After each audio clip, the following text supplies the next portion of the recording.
Okey, hari ni abang saudara satu unit di Padang Serai, rumah and lot di Prima Desa Aman. Let's go, let's check it out.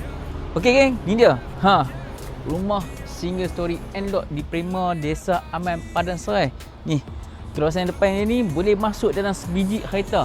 Tapi kalau sini sempit, ni sini ada ruang lagi tanah, geng. Ruang tanah tepi ni dengan and lot ni. Luas juga ni.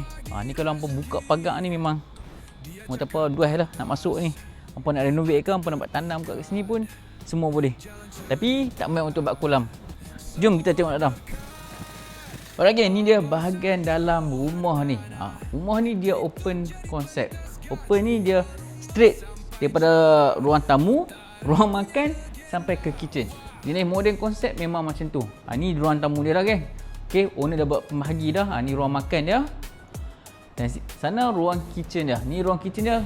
Okey, owner dah buat dah L shape ni. Bahagian bawah ni dah ready dah untuk hampa. Okey, ni bilik ketiga. Kita tengok bilik ketiga dulu. Selalu kita tengok bilik master, ni kita tengok bilik ketiga. Okey, boleh masuk single bed, dah ada single bed apa semua.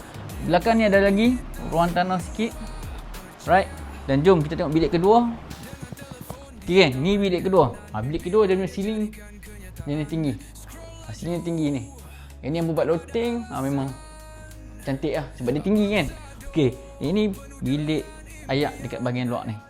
Right? Dan di sini master bedroom dia. Master bedroom dia ada satu lagi toilet. Ini toilet dan master bedroom. Dan ini master bedroom. So owner tinggal aircon semua kat hampa. Jadi rumah ni sesuai untuk siapa? Siapa-siapa yang bekerja di Kulim, di Padang Serai, hampa nak rumah yang gated, ada guard lah di Prima Desa Aman ni, boleh contact abang saudara tanah. On je harga berapa? On je harga 360,000 sahaja untuk rumah ni. So siapa-siapa yang duduk area berkaitan nak sewa rumah area Padang Serai ni di Prima Desa Aman, halo abang saudara tanah, kita contact sambil janji.